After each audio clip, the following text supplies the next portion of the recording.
Hi, friends. I'm Rob Tigan. And I'm Joanna, and this is the Growing Home Together podcast. We're caring for the soul of your family, helping you grow closer to God and each other. So thank you for joining us today at the Growing Home Together podcast. Today, Rob stepped aside so us ladies can have a little heart-to-heart. You know, for the past 12 months, our lives and our mothering have taken us in directions that we never saw coming. We've carried the heavy burden of trying to keep our families healthy. We're trying to educate our kids under impossible conditions. We're trying to stay productive in our work when we're constantly interrupted and exhausted. We're trying to filter and explain the terrible ugliness of racism and politics and natural disasters to little ones whose innocent childhoods kind of have been threatened every day. And we're trying to keep our head up when for so many months we've been lonely and isolated. Well, maybe over these past months, it's taken all of your energy just to survive. You poured all your strength into caring for everybody around you, so much that you don't even remember who you are anymore. And I'm pretty sure that just like me, you've crashed into your own limitations when life demanded more than you had to give. So that is why I am so excited to welcome our guest, Bethany Howard, to the podcast today. Bethany is a speaker, a writer, and a poet who leads women through the important heart work of discovering who they are so they can be set free to grow and change their world. Today, she's here to tell us about her new book, Permission Granted: Embrace Who You Are, Cultivate Courage, Impact Your World. Welcome, Bethany, and thank you for being here with us today. Wow. Thank you. It's so good to be here. And already I feel like so seen and known from your intro. Wow. Good. I'm like, oh, yes. It's been a hard season. And a long one, right? Yes, and a long one. It has been long. Well, you know, I would love it if you could tell our friends a little bit about yourself and your family and what led you to write Permission Granted. Well, at the moment, I'm in Atlanta, Georgia, and we've been here about 6 years. I've been married a little over 20 years to my husband, Matwan, and we have 3 kiddos and a dog and a cat. So we have a full house, especially seeing that we're here together 24/7 at the moment. But yeah, like that's, the most important stuff to me right now, and always is my kiddos and my husband and my family. I'm really a simple girl, really, when it comes down to it. I think I don't need a lot, but I do need like chocolate and great shoes and like laughing with other people and friends. That's just like what life is made of. And so it's been hard because so many of those things are not been able to really have access to as much, or I've had to be more creative in the midst of a pandemic to connect with friends and on a heart level, which feeds my soul. But Permission Granted, the book, I've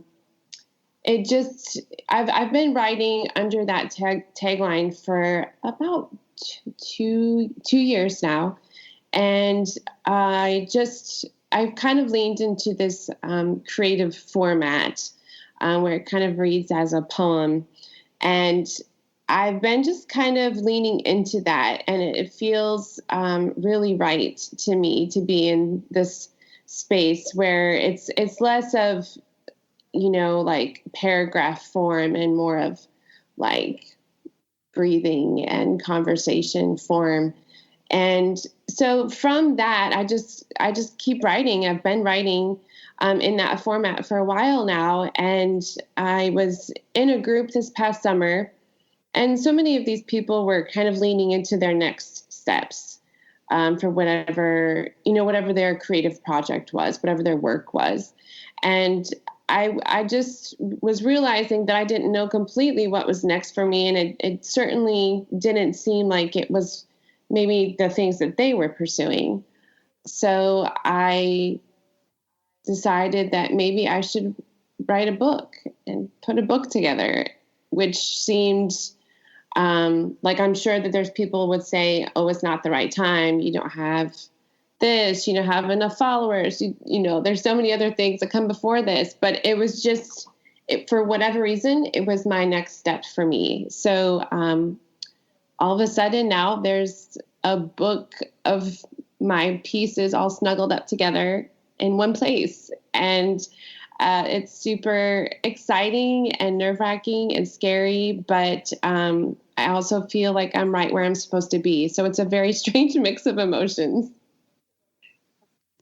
Right. Well, there is something that feels a little bit exposing about putting words on the page for other people to see. And I can imagine with your work in particular, it's very real and very vulnerable. And it's like you're inviting us as readers to start touching on things inside of ourselves that maybe we've missed. Yeah, it is. It is vulnerable work. And so it is, especially like, oh my gosh, should I really be doing this? Like putting this stuff out there. But at the same time, it's like, it's what comes out of me. Like it's what I was created to do. And so I'm just trying to be obedient and lean into that. Well, what I'm hearing you say is that you picked up this project really in a way that was being pretty authentic. You didn't feel like you necessarily even knew where the journey was going to take you, but just like your title, you gave yourself permission to just start. And in that, as I read your writing, you really do, by example, show us what you mean to embrace who you are. You put that in your title, and that's what you were doing in your writing process, I know, every single day. And I have to tell you, I am a recovering perfectionist. And if I'm honest, in the past, I would have probably read that part of your title that said, embrace who you are, and been a little uncomfortable. I mean, I think at face value, I would have interpreted that to mean that I'm giving myself some kind of a pass to stay stuck in my weakness or my issues. But I know that you mean something very different from that when you encourage us to embrace who we are. Can you kind of explain that a little bit? Yeah, I think that we have to be who we're created to be. And so we all have, our different quirks and our different things that make us who we are. And so I feel like we have to be able to just take up our space and be who we are right where we are. And that doesn't mean that we apologize for who we are, and it also doesn't give us a pass. And it's kind of like there's this interesting tension, a line that we have to walk, because we do need to embrace who we are and who God's made us to be. But at the same time, we have to be willing to do the work to image him well in a world that needs us to show up in that way. And so when I'm saying like embrace who you are, God has given us passion, purpose, and possibilities that he put into us at the very, very beginning. And we're meant to step into that and flesh it out and live it out. I believe that if we are created on purpose, which I believe that we are, then we have to live out that which he's put within us. And we bring glory to God when we do that. Yeah, absolutely. I think when over this past year, we've kind of been fed a couple of conflicting messages. I've heard, wow, you have all this extra time on your hands now that you're home. So this is your time to go do big things. And then there's all this pressure, like get your hustle going. Mm-hmm. We've all heard that. And then on the other hand, I've heard kind of this almost poor you mentality. Like, oh, it's been so hard and everyone's just trying to get through it. And maybe someday when this is over, we can pick up our lives again and start being ourselves again. And I don't think either of those are true. And I had to kind of wrestle this out a lot because I really crash hard into my limitations last summer. I actually did come down with COVID, and I cannot remember a time when I have felt so limited in just about every way. I mean, my case wasn't dangerous, but for about 2 months, I was so completely exhausted that I could barely unload the dishwasher or walk around the block. And mentally, it was really hard to stay alert and put my thoughts together. So my work as a writer, you can imagine, was quite a struggle. Yeah, and just trying to be the mom and be there for everybody. I mean, I was so incapacitated. It was bizarre. But I realized that God was doing me this huge favor by kind of forcing me to face my limitations. He really kind of tore apart that false narrative that said I could and I should be able to do everything. And it was incredibly freeing. Do you know what I mean? I do. 100%. I know what you mean. Because I feel like there's actually freedom in saying that we can't do it all. And I think, we've been, there's two narratives that are predominantly out there about women and their work. And it's either that there's only a few things that we're really actually meant to do, or that we're supposed to just do it all. Mm-hmm. And I think both of them are incredibly unfair and unhealthy. Women, we're always going to wear many hats. That's just who we are. But I think that trying to do it all actually dilutes the essence of who we are. And so if we're doing this and we're trying to do that, and we got to run and do this and do this and do this and this, and there's a bake sale.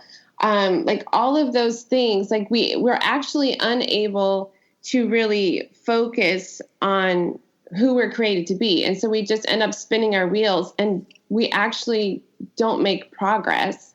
And when I'm in that kind of situation, I'm pretty mean to myself, Joanna. I say like mean things to myself, and it's really just not a healthy place for me to be.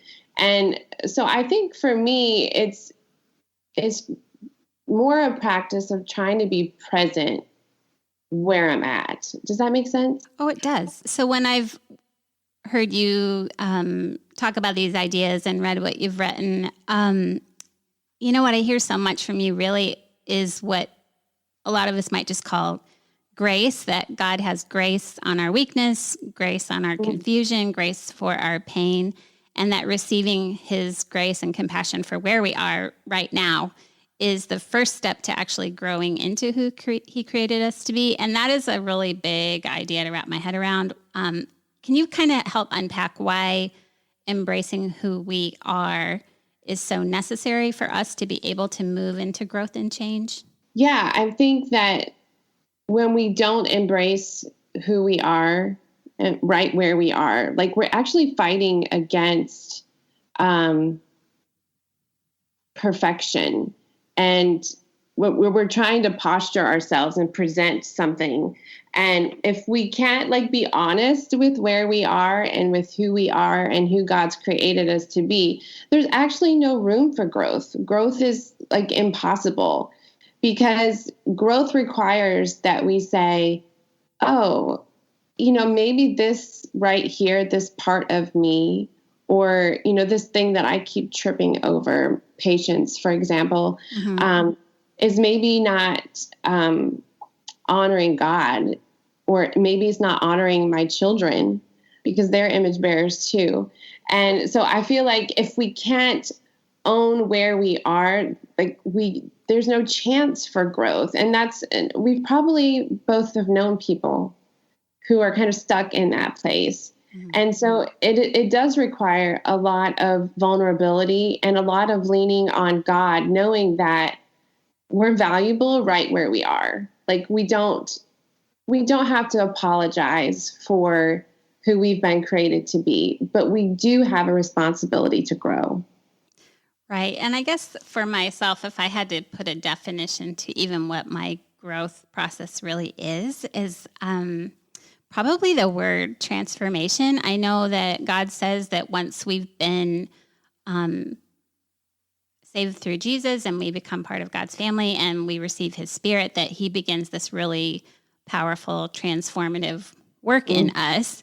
And I think with this really digging deep and kind of accepting and receiving grace for where we are getting out of the way so that God can continue that transformation process in us. And I think when I was sick, that was God's way of saying, okay, I'm kind of shelving you so you can see the way that I'm right here ready to show up and do all this stuff in your life. If you would just quit pretending that you can do it, and admit you're weak, embrace your weakness, because like 2 Corinthians 12 says, my grace is sufficient for you, for my power is made perfect in that weakness that you have been fighting against so hard. Embrace it so that, like he says, when I'm weak, then he can be strong in my situation. And my growth process actually takes a huge leap forward when I understand where I stop and God starts. Yes. You've hit the nail on the head. We're not able to be completely who we're created to be without God's work in us. Like, it's just not even a possibility. Because he knows us better than we know ourselves. And he knows the things that need shored up. And he knows that, all of the ways that he created us to image him. Like, the way that he made us, we image him. And that blows my mind sometimes.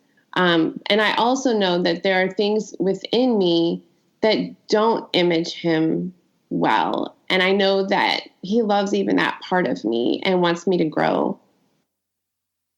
Oh, absolutely.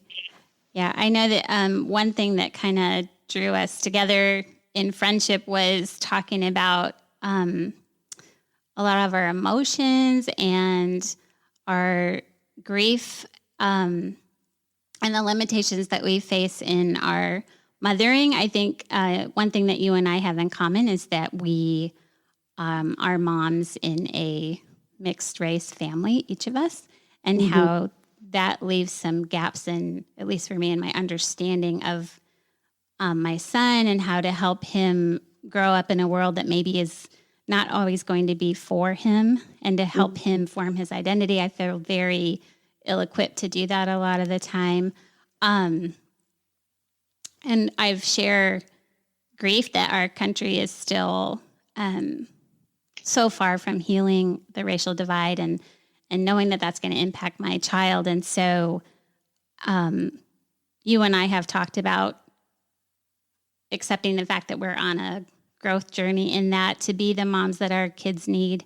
You want to share a little bit of your experience with that?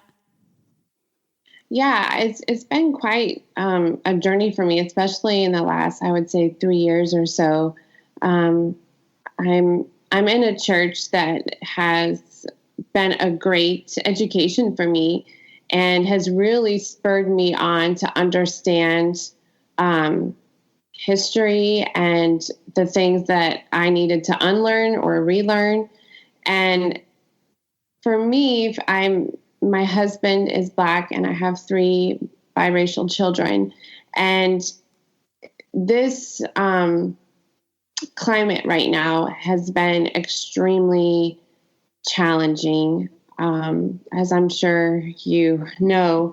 And I have just really been realizing, I just have a lot to learn, and that's okay. I have a lot to learn. I don't, just because I am in a biracial marriage, just because I'm mom to biracial children, does not mean that I know all that there is to know. Like, there's still a lot of work that I need to do to be able to support my children and to be able to be a citizen in my community and fight for justice and stand up for ways that my neighbors are supported and have what they need. Right. And I think that especially in our mothering, when we see that our kids have needs that we don't always feel equipped to meet, that brings up a lot of emotion for us. And sometimes it's fear, sometimes it's guilt, sometimes it's frustration. I mean, I remember times in the past after we adopted our son that I knew there was a pretty significant gap in my knowledge or my understanding of how to mother him well. And I would even go looking for support and resources and couldn't find them. And so even that frustration of not knowing how to move from A to B to C has been really difficult. So I love how in your writing and what you present and offer to us online too, how you create space for me to sit with some of those feelings. And I know every mom has her own area where she feels inadequate. But I think one of the really amazing fruit of that has been the more that I have been able to both name and give myself grace for where I am in my emotions, that's really spilled over onto my ability to let my kids do that. I think if I can have a really healthy and honest relationship with my own emotions, then it helps my kids grow in the way that they respond to their own, don't you think?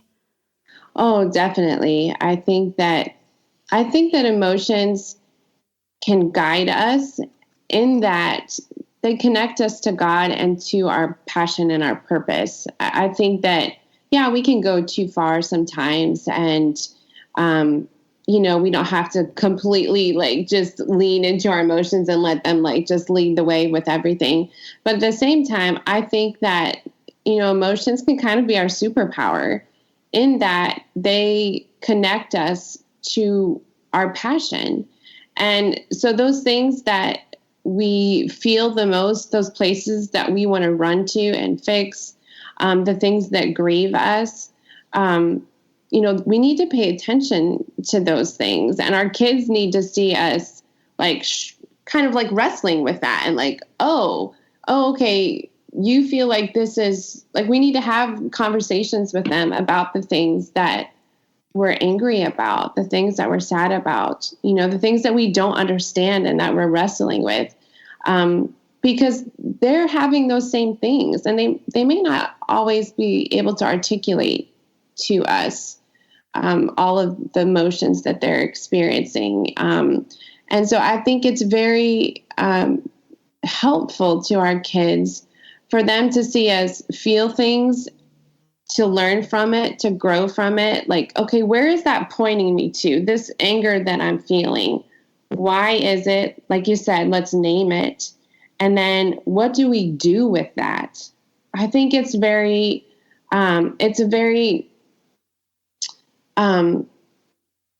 teachable way. It makes it alive for our kids, for them to understand, okay, this is what this means to feel something, but to not overreact from it, but instead to let it inform our next steps. Right. And, I'm a mom of 3 daughters, and like you were saying earlier, as women, we can be particularly mean to ourselves, right? And hard on ourselves, and think that we do have to be all things to all people, or to be able to navigate every situation with flair, right? And so then I have these 3 daughters who are all in that upper teen, young adult phase of life. And this has been a tough year on them too. And wow, as much as I want to send my young women out into the world just really well equipped to be successful and to be confident and to be independent and to go after their dreams and their goals, I mean, of course I want that. I don't think I realized until this year that I also want to send them out into the world able to talk about their struggles and to not pretend like they have it all together, and to say, I'm not an island. I really do need the people in my life who care for me to wrap around me sometimes. And I want them to say, I really can't navigate this world on my own. I really do need my Heavenly Father to keep loving me and be my dad forever, you know? So I really think that as hard as this last year has been, I think it has been a good refresher to remember what's really important that we're equipping our kids to do. Yeah. Yeah. I think it's been interesting because, you know, typically when you think of a pivot, you think of, you know, something completely new or turning away from what you were doing or, you know, what you were clinging to. But I think what this last year for me it's been a pivot towards, like a pivot deeper into what is most important. And, you know, when everything's kind of stripped away and sifted, and you can only hold on to so many things at that point. And so I've really gotten, I feel like, a good appreciation for, you know, what my actual needs are. Like, I feel like I had a bloated view of what I actually needed. And this year has been a stripping down of what I actually need. And a lot of that is understanding that, you know, I'm not in control, and I can't do this on my own, nor am I meant to. And it's actually, you know, a kind thing for me to say, oh, I can't do this on my own. And actually that was never the plan, Bethany. Like, you don't have to apologize for not being able to do it on your own. It was never meant to be that way. And so I feel like, you know, the last few months especially has just been like, okay, but no, turn to me, cling to Jesus. That's where I find my passion, and that's where I find, you know, my comfort. And that's where I find, oh, okay, like, you actually have all that you need. You actually do. Yeah, I think just like we've probably been a little bit reshaped and softened in the way we look at ourselves and look at our kids. I really am hoping that we move through these things a lot more softened to one another as women. I feel like having someone like you in my life who says, you know what, I don't understand that either, but I'm so glad that we can tackle our hard questions together. You know, you don't shame me for what I don't know. You grab me by the hand and walk me with you into the same pursuit of understanding and wisdom that you're after, you know? Yeah. And perhaps as women, especially, you know, how competitive we can be, and we're constantly caught up in that comparing situation on social media. Like, honestly, doesn't it just seem like everybody else just is so much better in so many ways, right? As soon as you open your phone, that can be what we internalize, rather than, wow, she's battling through her day too. I wonder how I can build her up and love her and honor her and, you know, communicate this idea that she has permission granted. Yeah. I think so much of that is that we show up not only in our strengths, but we show up in our weaknesses too, which is really, really hard. And, you know, like when I've been sharing about this new project that I've been working on, I'm sharing with people that, you know, I'm showing up and I've wrestled with doubt, like, at each step. This has not been like, you know, a victory march of some sort. It's been more of like a constant wrestling match, and doubt has definitely won some of the rounds. It's hard to show up in a real way, and it's so much. I think it's easier to be fake, but people need us to show up as a whole person so that they can show up as a whole person. And that's what I mean when I say, like, we can't apologize for where we are or who we're created to be, because we have to be able to be a whole person, and a whole person has gaps. A whole person has spaces of weakness and, spots that they don't know enough, or blind spots. Like, we have to be able to be a whole person so that we can inspire others to do the same. And I think that bravery begets bravery. So when you show up as brave, I'm like, Joanna's doing the thing. Wow. Okay. Like, I can own this spot too, then, where I feel like I don't know enough. Like, it's okay to do that and to learn. Like, I used to think that learning was like a bad thing, like that. And I think some of it is, I'm a 9 on the Enneagram. And so I feel like there was like some sort of judgment that was going to happen if I said, oh, I don't know that, or I don't know anything about that, or no, I can't bake. So I always thought that there was like this, it made you like not good enough to say, I need to learn more about that. But what I'm realizing now is it's actually a very beautiful thing, and it's vulnerable and it's hard, but it's actually what we're meant to do. We're actually meant to continue to grow. Like, just like as we see our little ones growing, it's like it's within their DNA to grow. Like, they're doing what they're meant to do as we see their bodies grow. Like, my daughter this morning, she's like, trying to hug me. And I'm like, okay, this feels different than it did yesterday. Like, you're taller. How is this possible? But I think that we forget as adults that we're supposed to do that too, maybe in a different way, but we are supposed to grow. It's within us to do that. Right. And, I really had years and years of a really flawed perspective on my own growth. I used to think that if I invested in my growth, that was somehow going to take away from my ability to help my kids grow. So I put so much of my energy and my focus on helping my children grow and develop that I think I stagnated for a long time.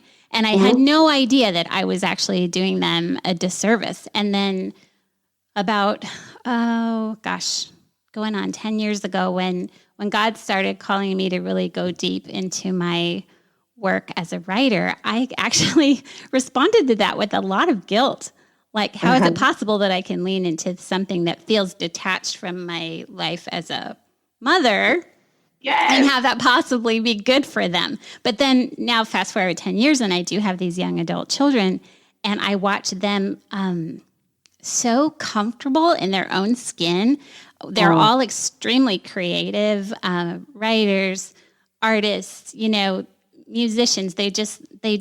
They throw themselves into it without apology. And I think if God hadn't really pressed the point for me at that developmental stage for them, where he, not even by my choosing, he kind of made me learn it and walk it in front of them for that season, perhaps they wouldn't be as equipped to just be the women that they are now. I don't know. What do you see in your own family dynamic with that? Oh, yeah, I definitely have seen that play out too. And it was hard for me too. My kind of moment, it came when my kids were young, and I felt like I was coming unglued, and I felt like, I don't honestly know if I could have even completely named it at that moment, but I just didn't know what I was feeling or thinking, and I didn't know who I was or what I wanted. I thought I was, I was mom, and that was really all that I was at that time. And I started to feel some, I guess you would say, some discontentment. And it was hard because, I thought, well, this is what I'm supposed to be about. It's, it's the kids, and, I'm here for them. We've made choices so that I can be home and be with them. And I just remember, there was at one point where I just kind of lost it. And I had started couponing because I thought, oh, well, this is kind of a fun outlet, even though it was still directly related to my kids. So I'm not sure. I can't really explain that decision completely. But so I was working on prepping for a Super Doubles coupon event, and my kids woke up from their nap, and I had coupons like stacked, sorted all over the place on the couch. And I wasn't, I guess, expecting them to wake up when they did. And so I had to run upstairs and get them, and they came down, and then I had to run to the bathroom, and then they just threw the coupons everywhere. They just went everywhere. And so they were helping me clean them up. They had shoved them under the couch, even Joanna. Oh, no. On the couch. And so I laid down on the floor to like reach under there to like get the coupons. And they all three sat on me. Now you have to understand, I would say they were like maybe 4 and like 2.5, maybe at this point. And so they all sat on me because they thought I was playing. You know, they thought it's a fun game. And it was like I was feeling physically what I felt in my heart, Joanna. And I just laid there and cried. And it was like, it had to happen. You know, it had to happen. That moment had to happen for me to understand something isn't working. And what's not working is that I'm not showing up for myself. I'm not leaning into who God's created me to be. And it was really took me some time to understand that choosing to do something that wasn't directly related to my kids did not negate the previous chapter. It didn't mean that I had, you know, that I was wrong to have given so much to my kids. But it also meant that there was something more for me that I was missing. And that was a hard switch for me to make. I don't know if that was hard for you, but it was a challenge to like, oh, okay, no, you're actually doing the right thing to lean into this here. And so it was actually right at that, like that was the moment that was the impetus for writing, for leaning into writing. Because I was like, okay, well, maybe writing's my thing. And this was kind of early on in my writing journey. And I realized like, okay, this is maybe what I'm supposed to do. And once I got up from the floor, I called my husband and he was like, do you need me to come home? Like, that's how distraught. Oh, yeah. that I was. But I'm seeing this play out in my kids now because they see my writing as my work, and they see, recording a podcast with you as my work.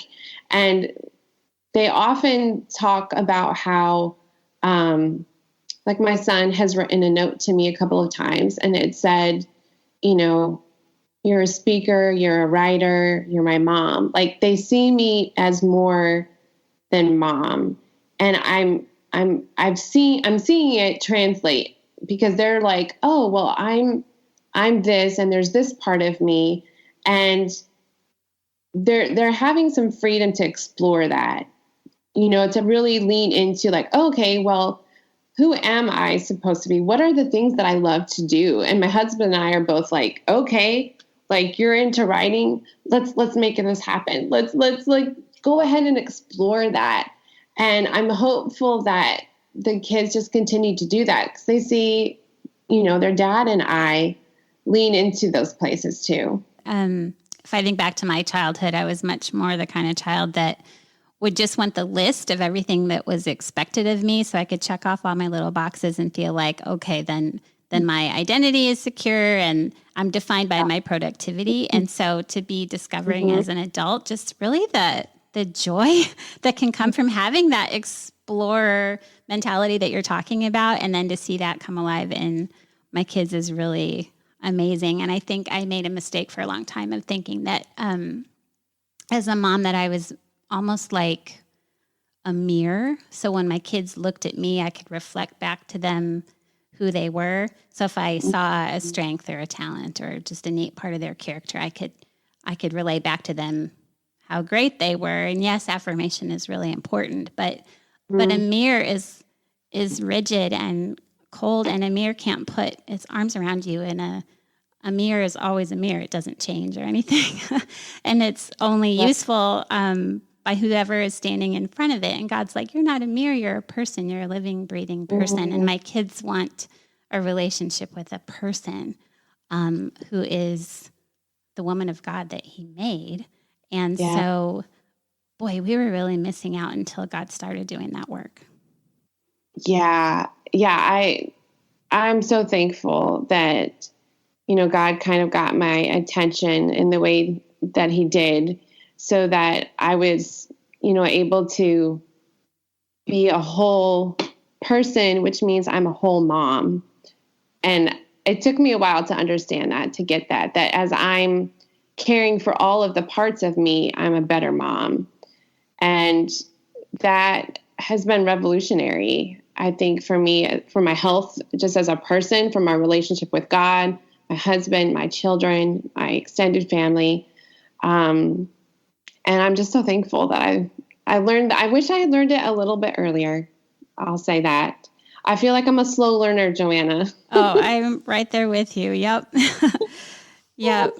And I don't think it's just us. I mean, I'm pretty sure that there are some moms listening today who are feeling like you, just pretty burnt out and maybe out of touch with who they thought they were or wanted to be, or maybe they used to have dreams that just kind of died on the vine, or maybe they're just exhausted, or they feel like every day they wake up and pretty much fail their way through the day. And I know there's some moms too who are kind of angry right now. I mean, we didn't think that we would be missing out on a lot of the things that we've had to miss out on, or maybe we're tired of feeling like we're in a holding pattern, and maybe she's just burnt out because she's been trying to be everything for everybody. And so I was just hoping that you could share even just one word of encouragement, or maybe even a little piece of what you've written that you think would speak into that right now. Oh, wow. Yeah. And I think what I would say to the mom who's struggling to be who she is, who's struggling with where she's at, who might be dealing with some anger or disappointment or frustration, what I would say to her is to not be afraid to sit in that for a minute, to not be afraid to just explore that a little bit. It's there for a reason. Like what you're feeling is calling your attention to something, and to ignore it, to pretend like it doesn't exist and just go on about life as per usual, is actually doing you a disservice. So as counterintuitive as it might be, sometimes I think what we need to do is to sit in what we're feeling, to hold it in our hands, to let God kind of excavate it so that we can see it for what it is. And then that can inform our next steps, because that's how God loves us. Like, he shows us things. And so I think we need to just lean into some of those spaces so that we can uncover it, so that we can let God teach us through it. And I do have a piece from my book that I would love to read here for anyone who's listening. I would love that. Okay. It's called Real Deal. Imperfect is the real deal. Perfection renders us counterfeit, forces us to conceal. Don't give in to the pressure that the world serves up. We need real more than we need a show. We need soft hearts. We need bodies ready to work. We need open minds on the same page. We need blood, sweat, and tears, and we need vulnerable. We need all of the quirks that make you to show up in full display. No camouflage. Fake perpetuates the status quo. We must do better than that. I love that. Actually, you pulled one of my favorite pieces that you've ever written. So thank you. Yeah. Oh my. And I know as you talk about allowing God to excavate these things, I know in your book, Permission Granted, you've actually created journal pages so we can interact with the ideas that are in there. And I know that there are people listening who would love to connect with you and get a hold of that and start working through that on their own. So where can they go to do that? They can find me at bethanyhoward.com. And through my website, you can find me on on Facebook and Instagram. Those are the only two that I am using at the moment. But there's a shop page and a permission granted book page that people could go to learn more about the book. And yeah, after each poem, there is several prompts. There's ample space to journal, to dream, to doodle, to tape in things that you find throughout your day, to write some scripture in, whatever it is that helps you pay attention to what God is trying to teach you. And I think that, sometimes we don't give ourselves time to do some of this kind of work.